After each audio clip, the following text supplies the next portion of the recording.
A friend of mine told me that he was driving through Jersey, and he stopped at a pizza parlor, and he got a box and he got it to go, and on the top of it said, "You tried the best," and then you open up the pizza box, and underneath it printed, it said, "Now go fuck yourself." All right. Well, we'll have to have a field trip to. I've never been there. I've never been to Atlantic City. You should go. We should get a van with a bunch of microphones. I was thinking the same thing. Try not to get beat up. I'm not allowed.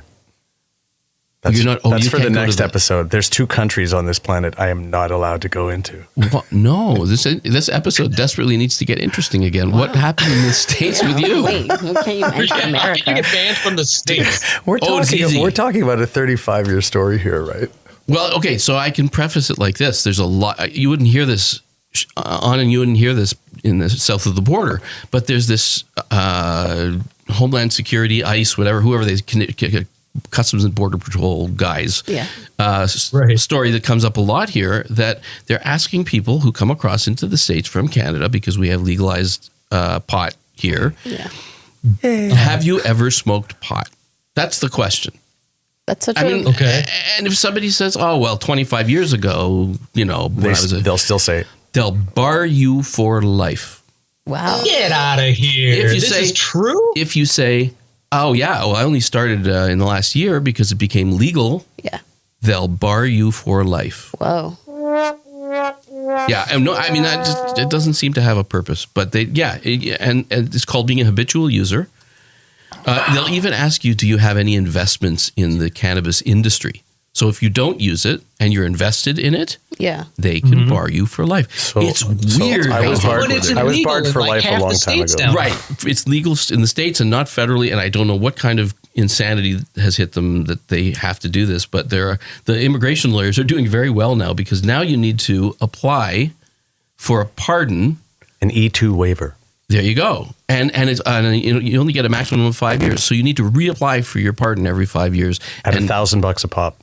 And when you get to the border, they can refuse your entry and not give you back your $1,000. It's fucked up. It's a cash grab, and it's been like that since Homeland Security. So what happened to you, McDog? Since George W., it's been that way for that long? Yeah. Because this is the way to keep terrorists. I had no idea. Yeah, this is the way to keep terrorists. Because, there's nothing worse than a stoner terrorist. They're so dangerous. There's been this big cash grab scam at your border for several decades now. No, what am I paying taxes for? They seem to be making enough money. Off of me. Canadian. I know. So, the shortened version of this with other details, which of course is what makes the story interesting. But the shortened version of this was, I was busted for drugs. The fact that they're not mine, we could get into on another show. Which is it's a victimless crime. Unless you're selling them, I guess. But it's a victimless crime. And we can talk about that forever. It was a conditional discharge. It was thrown out of court. The evidence was not sound, and besides, I was not an adult yet, or I was just being tried as an adult after about a month. I was just turning 19. This is brutal. And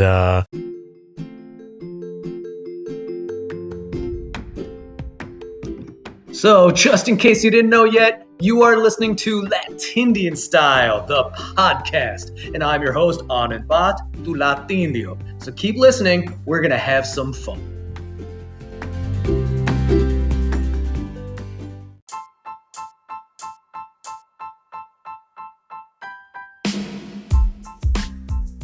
Hey, so don't forget to also check out the What Were We Thinking podcast, where Earl, McDog, Kayla, and I rip it up on all sorts of issues. It's another fun podcast to listen to. Check it out. This is brutal. And they gave me a year's conditional discharge, which is still we'll get to that part. And then I had to stay with my mom and not talk to people that did drugs anymore. And of course, I did that. And then years later, when I was going in and out of America, following the Grateful Dead, of all things, and stuff like that. I didn't even think about it. It's like 3 years later, 4 years later. I don't smoke weed, but I have wicked acid. And then that was just going down by like in people's cars and on the bus and stuff like that. And then finally, I had this massive trip to go see this New Year's celebration for the Grateful Dead down in San Francisco. And I got, it was an 11-day thing with like 9 days in a Flamingo Western. I had the tickets for all 4 shows, including New Year's, which is notoriously hard to get. And I got to the border for the airplane, I got to Pearson and they refused me to get on the plane, even though I'd been in and out of America again and again and again. Then comes the great story of my mother sneaking me across the border. We'll skip that. And we'll go to the part where I get down there and I managed to have a bit of fun in the last 4 days. It took 5 days during a Greyhound strike to get down there. And then years and years later, I had forgotten that I could have that charge completely removed, like a pardon, right? Mm-hmm. All right, but I did get the pardon done. And then when I got to the border in 2008, when I had a position in a band in Hollywood that was going to be produced by Daniel Ash. Oh, no way. And I got to the border. I had a place to stay in a condo facing the ocean from Ventura. And I got to the border and they said, "What were you arrested for?" Oh, wow. And I said, "When?" Which I guess was kind of like saying, "Which time?" That's a part you were saying, which time? Oops. It's like, do you have any concealed weapons? What do you need? So they pulled me out and they explained to me that a conditional discharge where I'm from is the same as a conviction down here. Then they started talking bullshit about a DUI and like as if their daughter had been hit with a DUI and wasn't allowed to go to Niagara Falls for the weekend or something. I don't know. He was really miffed. Right. And all the people were standing across the room going, we can just detain you right now. Right. And stuff like that. Anyways, I lost the position in that band and got sent back to Toronto. Oh wow. And, that's really brutal. And there's a lot of those along the way. But and this is all resting on the fact that there's a record of my record. Of course. Right? So I can even though my record's been removed, there's a record of the record. So then what's the point of having the record removed? You guys are crazy. They're really hardcore. Well, that's Homeland Security. It's its own terrorist cell, right? It's meant to. Right, absolutely, right. I mean, because it really is counterproductive because I tell you, man, Canadians come down here and spend a fuck lot of money. I was going to. Yeah.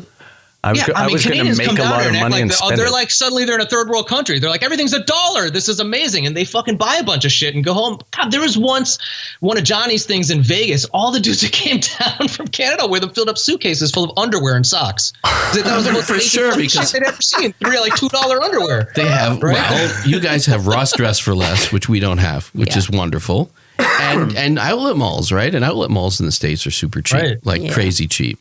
And I mean, if I ever was not allowed to go, I would probably lament that the most. I can't go down there and get my khaki chinos for $24.95 since they're $75 here. Anyway, wow. So McDog, I want to know this. Aside from the fact that completely sucks, and we're gonna have to start crafting a new identity for you or something. This is why I get cancer.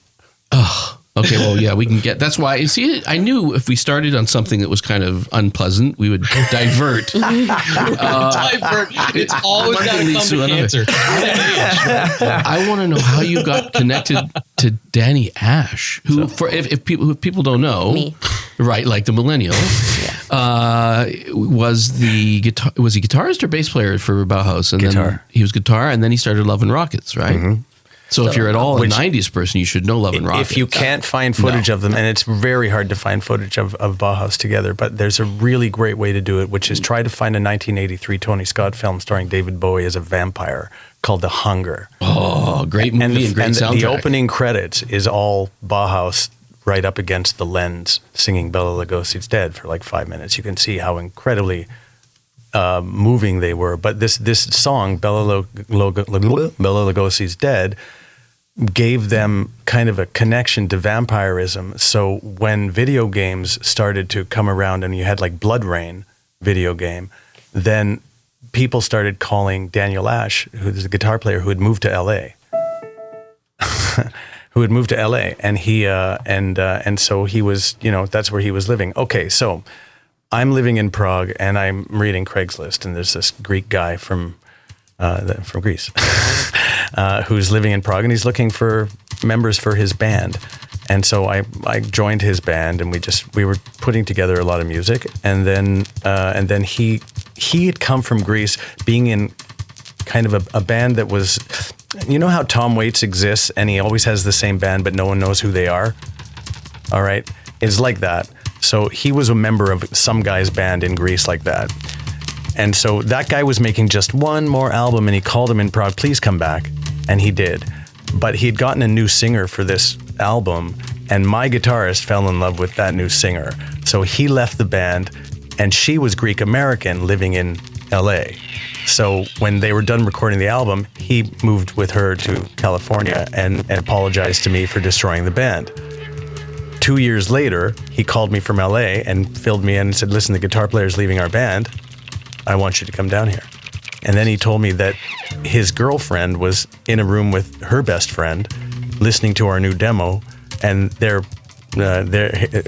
his girlfriend's friend's boyfriend came in the room saying, what's this then?